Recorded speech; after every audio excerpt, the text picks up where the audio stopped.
Welcome to Women's History Month. You're never too old to raise a little hell. That's what Granny D said as she walked all the way across the United States for campaign finance reform. And I love how Bill Moyers put it. He said, if you want to get the money out of politics, you walk in the footsteps of Granny D. And that's exactly what musician Jeff Sebens and I have been doing in the past decade. Go Granny D's all over the country. We're just lucky that during the pandemic, Jeff was able to become a videographer, and we have 2 shows for tonight. I'm Barbara Bates Smith, and I'm just so happy to be connected with this library again, because also in this past decade, Jeff and I have done live shows here, mostly adapted from the works of Lee Smith, and one from Ron Rash. Now I'm also happy to narrate a second short video for tonight about civil rights heroine Fannie Lou Hamer, starring Brenda Ellis. Brenda and I met at the UU Social Action Committee meeting and quickly realized that we'd both been very active working with Reverend Barber. And we became interested right away in doing something that would, activate voters and enable discussions about race. Now, Brenda will introduce her own show following this, but now we're going to have Go Granny D. Granny D, a memoir. Let's check this out. Subtitle, You're Never Too Old to Raise a Little Hell. My kind of woman. There's more.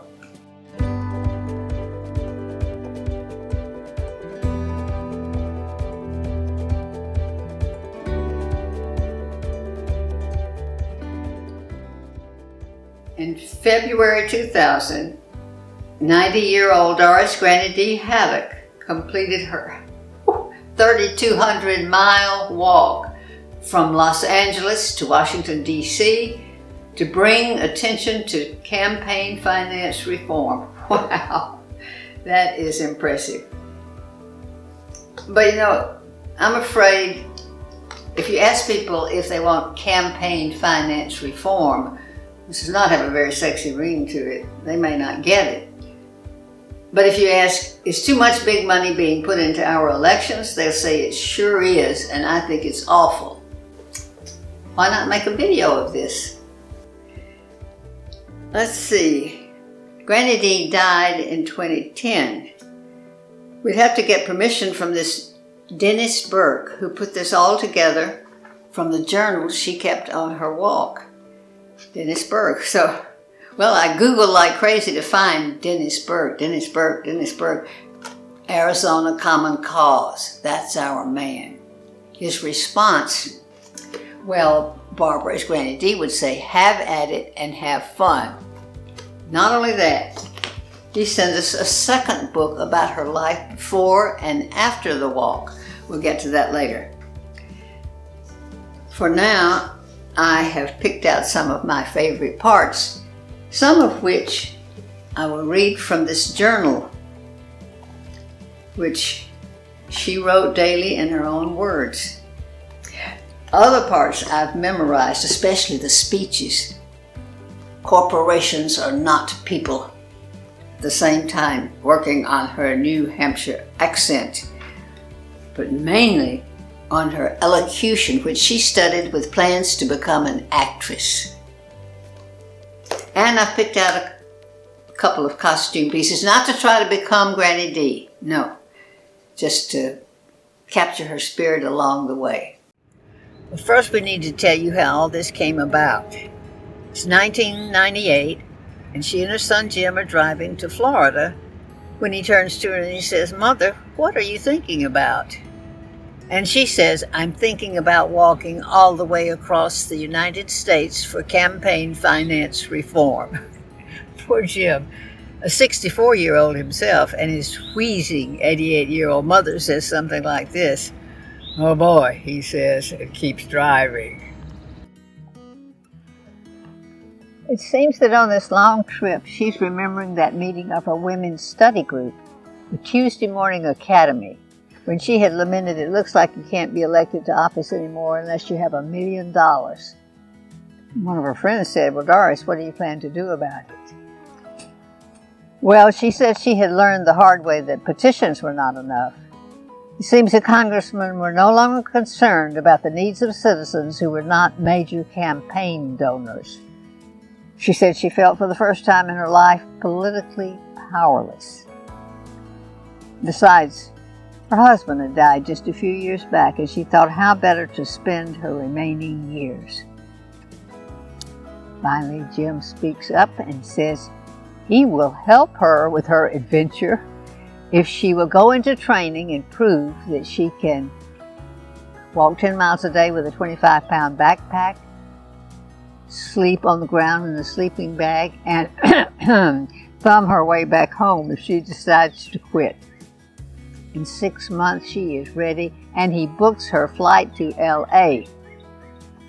Los Angeles was a good warm-up for what was to come.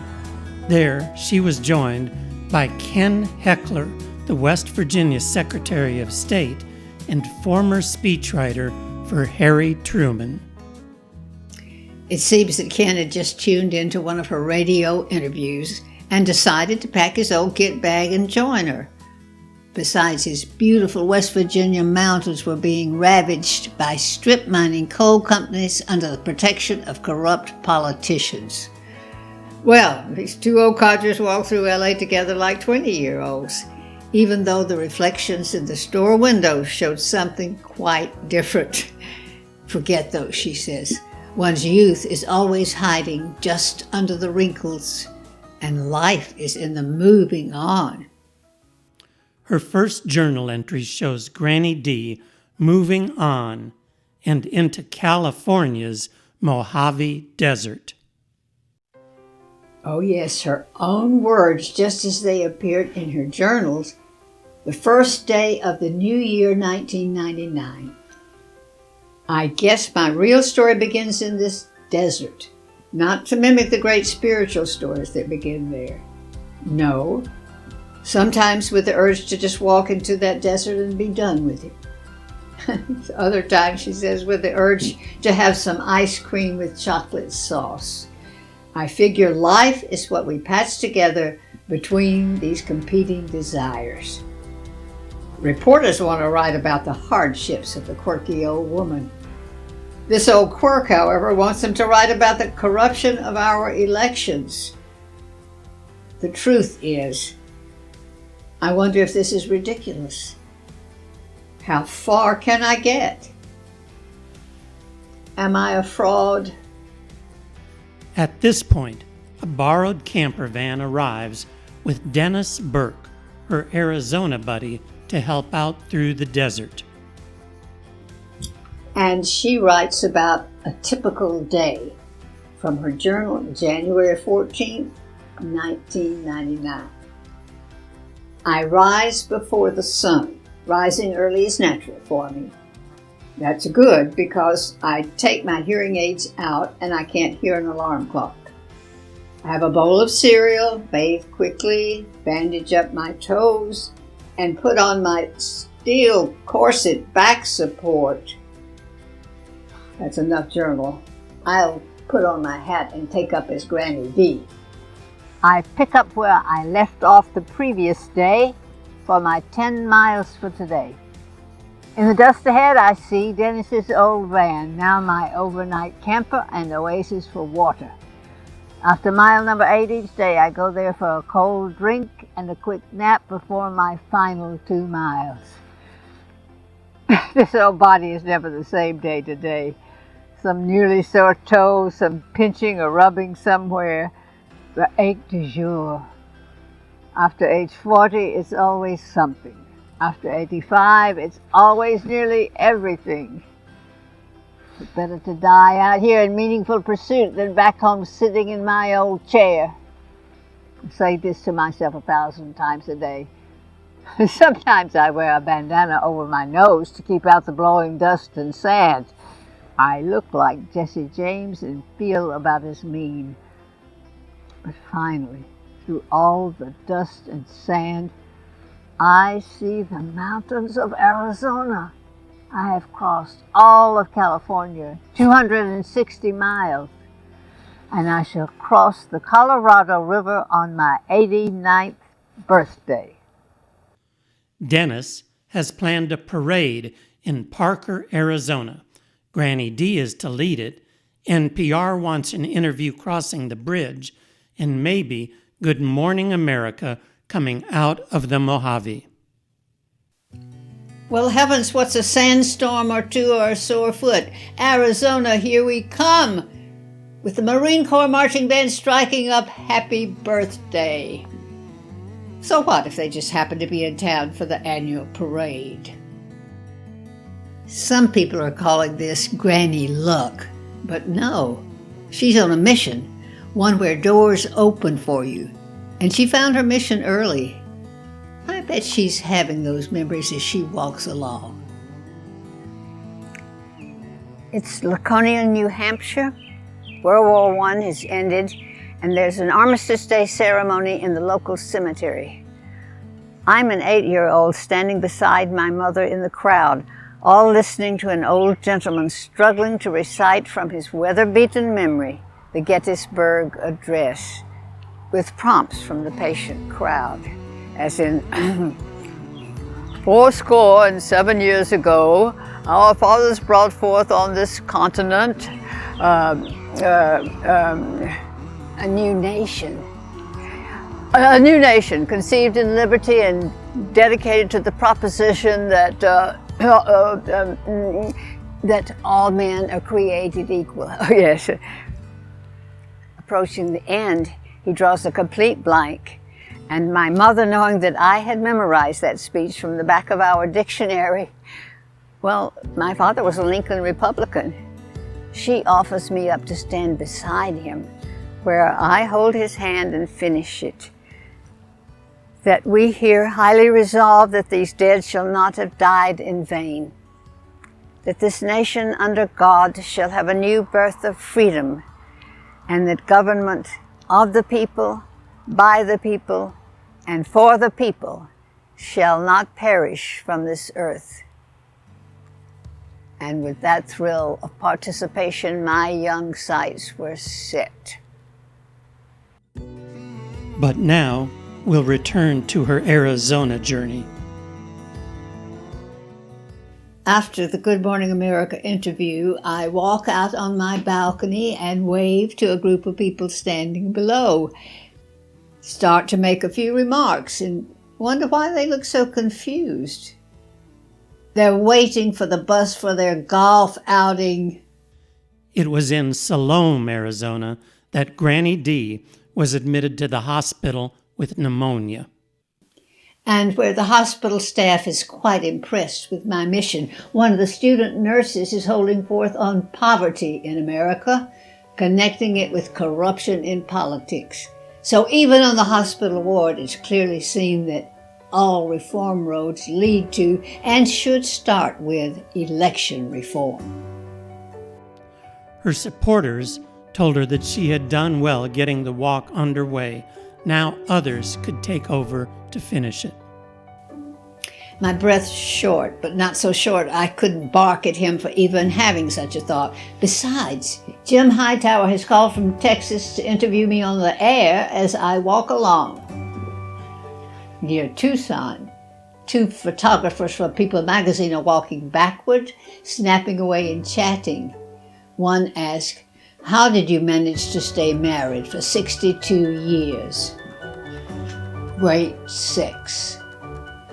Seems my opinion is worth more on the road than in my living room in New Hampshire. Then, suddenly, it was 3 states, 3 months, and 1,000 miles shared. On to Texas. Texas. Here we go. First, testing the shoulder of the road to be sure the gravel is firm enough to hold. Keeping an eye on the traffic. Oh, scanning the ground in front of each step. A fall would be a disaster. Breathing deeply. These old muscles need their oxygen. And chatting it up with any companions only when going downhill, saving all my precious breath for uphill. But above all, grasping that I am here in this beautiful land and in this moment. And I wonder, how can she be so practical and mystical and mindful at the same time? In the railroad town of Toyah, Texas, they held the first of a number of community meetings on the road. May 5th, 1999. I was offered shelter by a beautiful Native American and Hispanic woman. She arranged a meeting to discuss the poverty in Toyah and their feeling of political abandonment. So I will be speaking for them when I get to Washington. There is no one for them to complain to who will listen except a crazy old woman walking by. And I see that more community meetings like this one are the key to making basic changes. In Pecos, they let her say a few words at the rodeo arena. 2 things I have learned about impossible missions such as mine. One is, sometimes all you can do is stand in front of a problem and be a witness to it. But that doesn't mean you don't succeed. You have already succeeded if you are standing for truth or justice or compassion. And that change will spread from you because now, in this sense, you are the center of the world. The other is, there are no impossible missions if they are good ones. I know that my dream of political reform will come true. I may live to see it here, or I may smile to see it from the other side. But it will happen because people love this country and love democracy so. They have given their sons and daughters in the best years of their lives for it. We will again run our communities and our nation looking out for the interests of the people because that's what a democracy does. In Midland, they asked her to throw out the first ball at the game the next day. I work my way into the stadium, find a man there exercising who shows me how to step forward with my left foot, bring my right arm back, and throw. I work well into the night. Step forward with my left foot, bring my right arm back, and throw. The next morning, the stadium is filled with screaming children while I'm being led to the mound like Marie Antoinette to the blade. I nod at the catcher, and he nods back as if we'd been doing this for years. Then all is quiet as I go into my silent zone of concentration. I step forward with my left foot, bring my right arm back, and throw the ball sailing over home plate, and thanks to the absence of a batter, right into the catcher's mitt. The crowd goes wild.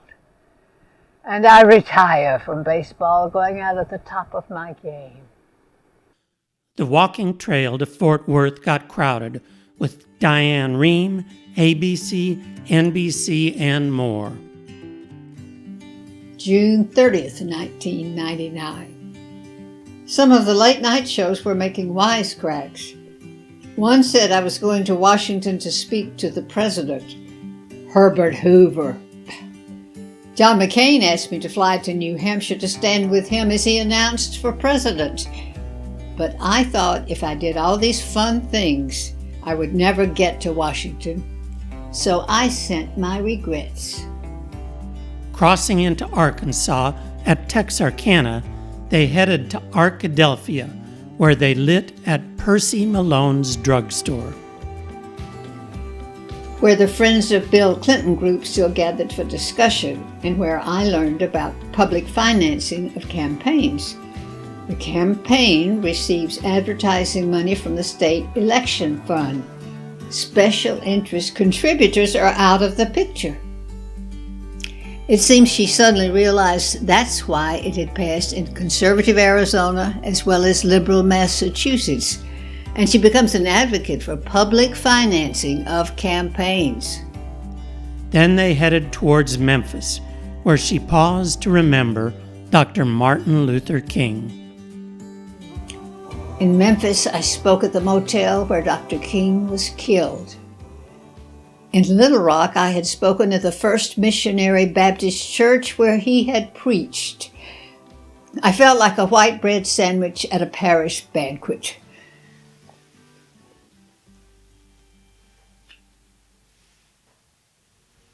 My dear friends, it is indeed an honor to stand and speak where Dr. Martin Luther King Jr. himself once stood and spoke. Here was a man who came into the world to speak the truth and to use that truth and love to bring forth justice nonviolently.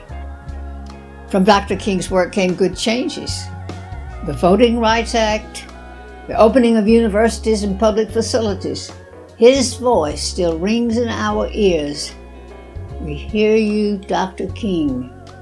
And the truth was this, and it remains this, that we are brothers and sisters together in the struggle against injustice. But our leaders today are passing laws that segregate the people into rich communities and ghettos of despair, that provide jails instead of schools, shelters instead of decent housing, toxic pollution instead of healthy environments. They do this to favor the wealthy elite who keep them in power through campaign contributions. This is no democracy.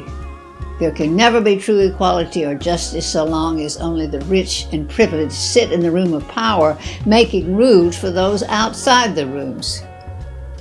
The essence of self-government in a free land is this: if I tell you what my children need, you will help me provide for them. If you tell me what yours need, I will do the same. The trick is to get us all in the room. From this day forward, the civil rights movement and the election reform movement must join hands to sing a song of democracy together. My thanks to those of you who walked with me here today. I do hope that some of you will walk with me again in Washington when I may need a hand up those Capitol steps, and where I trust we shall enter as American brothers and sisters with the spirit of Dr. King beside us and in our hearts. When they get to Nashville, Senator Russ Feingold joins the walk and tells her that the McCain-Feingold election reform bill has moved towards a Senate vote. October 13th, 1999. I was invited to come see the show, so I took off my hiking gear and flew to Washington. Ensconced in the Senate gallery, I couldn't hear a thing, but when I saw Mr. McCain pointing to me in the middle of his speech, I smiled and waved back. As expected, it was blocked by the filibuster led by Mitch McConnell. Walking into Kentucky, McConnell's home state, Granny D is to give a speech. And she's trying to remember her Gandhi. Attack the idea, not the man. But if Gandhi had been at the back of the crowd, he would have shook his finger at her. But she is just learning. Thank you for joining me here outside the Louisville office of Senator Mitch McConnell. After walking 2,400 miles, I have come here to do him a favor and to ask for one. In a recent debate, Senator McConnell said it was outrageous to assume that special interest money was influencing our lawmakers, and he demanded to know the name of anyone who had bent to this. Well, Mr. McConnell, in 1997, when you took $791,945 from insurance interests who were opposed to health care reform, $602,885 from gas and oil interests who wanted tax benefits and no pollution control. You were that man, and you are not alone. We must do something, Senator McConnell. We must end corporate contributions to political campaigns, for corporations are not people, and democracy is. Kicked his ass, did I not? And I'm still learning. Heading out of Kentucky, the hills of Ohio started getting steeper and slippery with ice and snow as they walked closer to West Virginia's great mountains. I walked in the blizzard up the steep grade to the top of the range. Checked my fingers to be sure they're still movable. Frostbite would put a fast end to my little stroll. And the circulation in this old body might not withstand these elements. Keep going, old girl. Too many people are counting on you. My 90th birthday approaches, and here's a large crowd leading me to the Cumberland, Maryland train station. What a treat to be here in historic Cumberland, a place even older than I. This is the real America, but I am headed to another America down the hill, where a flood of special interest money is influencing our lawmakers. And if you doubt this, you write them a letter and see what rubber stamp dribble you get back. For all we know, they might have died 10 years ago, and the same letter is going out. But now, standing here in the back of this charming red caboose, I say to you all, damn it, don't give up the ship. Oh, I know I'm mixing metaphors with trains and ships, but I have walked over 3,000 miles, and this is my 90th birthday, and I shall mix metaphors all day long if I please. January 25th, 2000. Now it is less than 200 miles to go, but the snowplows have made walking the road impossible, and I have tightly scheduled permits and appointments. Oh no, but now a miracle. The C&O Barge Canal has a towpath alongside it, just right for cross-country skiing. Son Jim has rushed my old skis to me, and I finished my trek on time. That C&O Canal towpath ended at the Francis Scott Key Bridge in Washington, D.C. for the final walk to the Capitol. I walk across the bridge, and there is Arlington National Cemetery, where I stand amid the countless graves.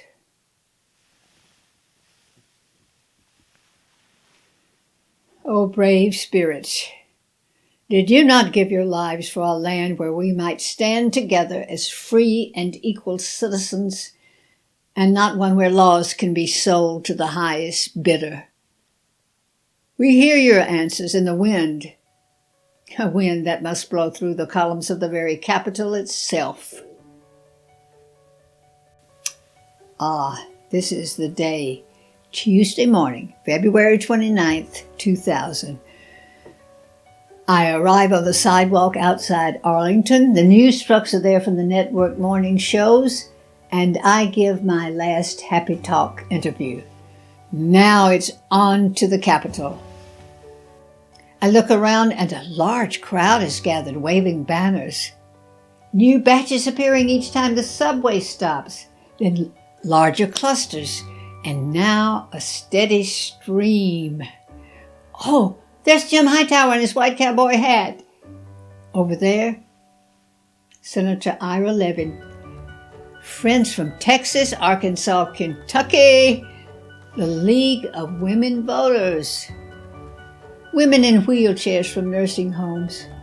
It's like I hope heaven might be, meeting all our old friends again. Now some 2,200 have gathered, and we march triple file to the Lincoln Memorial. Well, Mr. Lincoln, your enduring smile of optimism encourages us onward toward reform and toward the Capitol grounds, where hundreds more are gathered, even some members of Congress. Banners galore, great cheers from all. It is electric. I walk up the Capitol steps 20 years old. Before the days of the Civil Rights Movement, a senator might have said, "These millions of oppressed people are happy with their condition." But after all the painful growth, we see the ignorance and insensitivity of such a statement. Before the days of the environmental movement, a senator might have looked upon the polluted Hudson River and said, "It is the inevitable price of progress. How dare they think our country stretches itself out to be plundered by companies for their own profit?" Before the days of the campaign finance reform movement, a senator might have said, "The people don't care about election reform." That is in fact what was said. And that is what precipitated my walk, and I have come to say they are mistaken. On my more than 3,000-mile walk through the heart of this country, did I meet anyone who felt that his voice counted for much in the corrupt halls of Congress? I did not. Did I meet anyone who felt pain or anger over this? I did indeed. Now these people from all over America stand with me to say, "Shame on you, senators and representatives. The time has come for reform or for some new representatives. You tell us which it will be, and we will go and vote."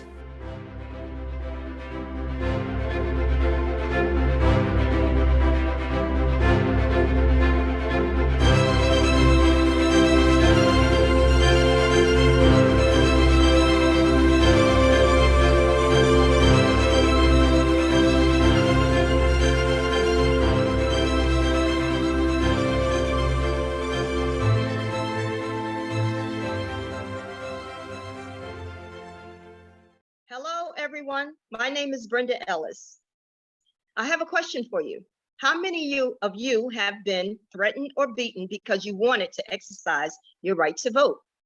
Well, this is exactly what happened to Miss Fannie Lou Hamer and those who worked alongside her to end racism at the voting polls. Our voting rights are still threatened today, so the fight continues. I am happy for the opportunity to work with Barbara and Jeff to bring you this video about Miss Fannie Lou Hamer entitled "On Our Way" to the Richland Library. I'm gonna let it shine. Oh, this little light of mine. I'm gonna let it shine. This little light. Hi, welcome to our show about Miss Fannie Lou Hamer. My name is Brenda Ellis. I'm originally from New Jersey, but my parents are from the South. My mom is from Florida and my dad is from South Carolina. They both left in 1956 with the promise of a better life, better education for their children, and better job opportunities.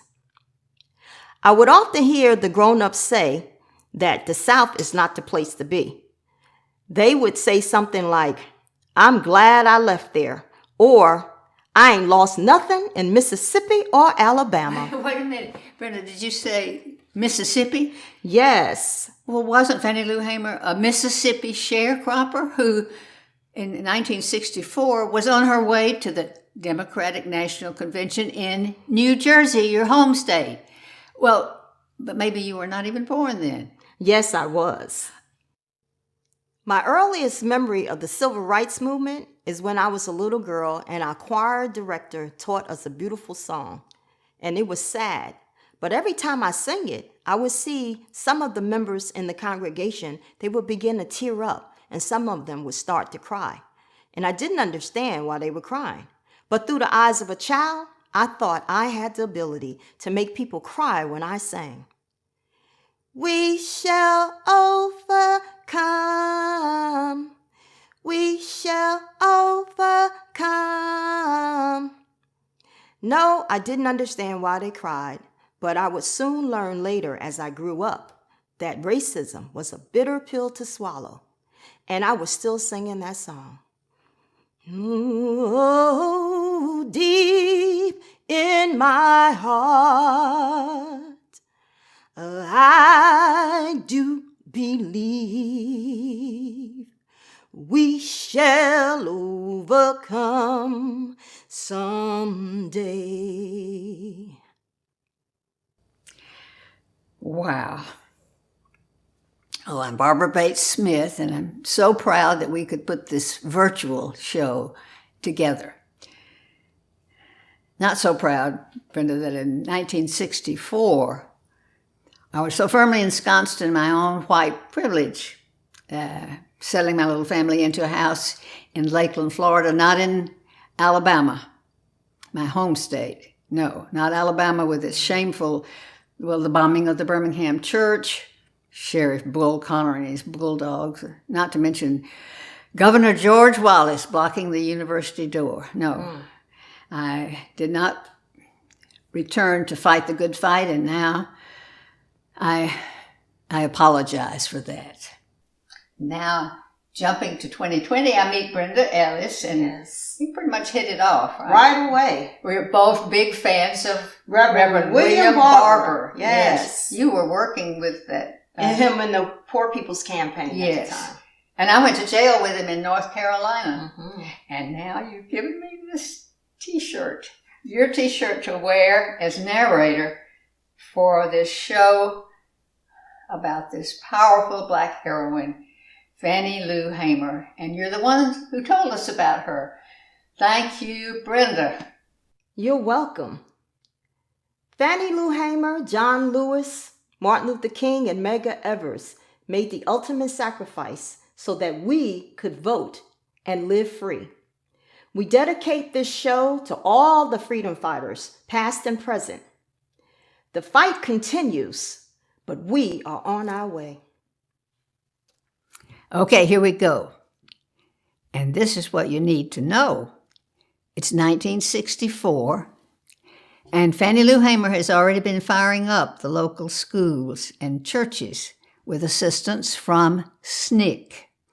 Now, that's the short name for the letters SNCC, standing for the Student Nonviolent Coordinating Committee.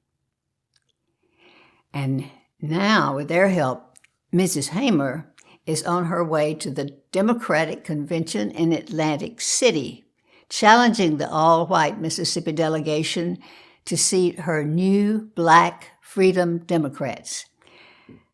You'll be hearing her own words from these events throughout this piece. Let's start first with the convention. Mr. Chairman and the Credentials Committee, my name is Miss Fannie Lou Hamer. I live in Ruralville, Mississippi. It was in 1962 that 18 of us traveled 26 miles to the county courthouse in Indianola to register to become first-class citizens. We was met by police in Indianola. More policemen with guns than I had ever seen in my life, and we was only allowed to come in 2 at a time to take the literacy test. After we had taken the test and started back to Ruralville, we was held up by the city police and the state highway patrolman. We was carried back to Indianola, where our driver was charged with driving the bus the wrong color. This is the gospel truth. For the literacy test, she is required to copy down word for word Section 16 from the Constitution with commas and periods and all, and then to interpret it. Well, none of her group gets passed for the literacy test that day, but still, when she gets back home to Ruralville, she has already been fired from her sharecropper job. Boss said, "Well, Fannie Lou, you will just have to go back down and withdraw, or you will have to leave." "Mister," I say, "I didn't register for you. I said I was trying to register for myself. And he said we are not ready for that in Mississippi. He wasn't ready, but I've been ready a long time, with folks being murdered, lynched, and killed because we want to register and vote. Now is the time for us to stand up and be women and men. Besides, I was sick and tired of being called auntie. I don't have not one white niece or nephew. In fact, I am sick and tired of being sick and tired. I didn't want folks to say, honey, I'm behind you. I want them to say, I'm with you, and we can go up this freedom road together. Well, I had to leave that same night because bullets was getting fired into the home where I was staying. They kicked me off the plantation and they set me free. It was the best thing that could have happened because now I could work for my people. Her testimony is becoming so powerful that President Lyndon Johnson interrupts it to set up some kind of quick press conference. But the local radio station has been taping it all for replay as she continues. Of course, some people have said, well, she doesn't talk too good. But with the type of education that we get here, years to come, and you won't talk good either. People say the Negroes, since the outside agitators come in, were satisfied. But I've been dissatisfied ever since I was 6 years old. I remember my mother having to work for a measly $1.25 a day. And to be truthful with you, I first wished I was white because they was the only people that wasn't doing nothing but still had money and clothes. We was working year in and year out and wouldn't get to go to school but 4 months out of the year. Some white man would tell us, I just don't believe in integration. But he been integrating at night for a long time. If he hadn't been, it wouldn't be as many light-skinned Negroes as it is in here. The 17th chapter of Acts and the 26th verse said, has made of one blood all people. So whether you're as black as a skillet or white as a sheet, we are all made from the same blood, and we are on our way. Brenda, let's hold a minute. You know, it seems that I've always been so attracted to, well, all things African. And I figured maybe I must have been African in a former life. But anyhow, when I finally got there and to the Olduvai Gorge, Yes. I saw the bones of the oldest living human being on this earth. And I realized we're all Africans. Yes, we're all born of the same human family. No one has the right to say who's included or excluded. Though we have different eye colors and skin complexions and different hair, you know, we should be treated all the same. And we have to say that we're one people in this human family. And if we can do that, we can end racism. Next, she tells of a 1963 overnight bus trip returning from a voter workshop in Charleston, South Carolina. There's a whole busload of activists, and it's getting dark and kind of scary. And as is her custom in a time like this, she sings to them to ease the tensions. This little light of mine, I'm gonna let it shine. Oh, this little light of mine, I'm gonna let it shine. This little light of mine, I'm gonna let it shine. Let it shine, let it shine, let it shine. In Winona, Mississippi, there's a bus stop, and some get off to visit the restroom or the restaurant. The chief of police and the state highway patrolman ordered us all to come out. And I said, this is Mississippi for you. And then we was told, you are all under arrest. And when the officer began to open his car door and I started to get in, he kicked me. and I was carried to the county jail and placed into a cell. And I began to hear licks and screams and hear somebody say, "Can't you say yes, sir, nigger?" And I could hear our workshop leader's voice say, "Yes, I can say yes, sir." "Well, say it." And she said, "I don't know you well enough." And I would hear when she would hit the floor again. And I heard her when she began to pray, and she asked God to have mercy on those people because they didn't know what they was doing. Then a group of officers come to Fannie Lou's cell. The patrolman said, "Where are you from?" And I said, "Ruleville, Mississippi." And he said, "Well, we's going to make you wish you were dead." Brenda, wait just a minute. Do you remember when I was putting this together and I said this part just might be too much for an audience to take? Yes. And you said, I said, "No way. We have to tell it, the story the way it was. And we have to tell about how the brutal way that violence was used against Black people to suppress them and make sure that they didn't get out and vote." wow. I was taken out of that cell into another cell where they had 2 Negro prisoners. And the state highway patrolman ordered the first Negro to take the blackjack. And he ordered me to lay on a bunk bed on my face. And the first Negro began to beat me until he was exhausted. I was holding my hands behind me at the time on my left side because I suffered from polio when I was 6 years old. Then the state highway patrolman ordered the second Negro to take the blackjack. And he began to beat, and I began to work my feet. And the state highway patrolman ordered the first Negro to sit on my feet.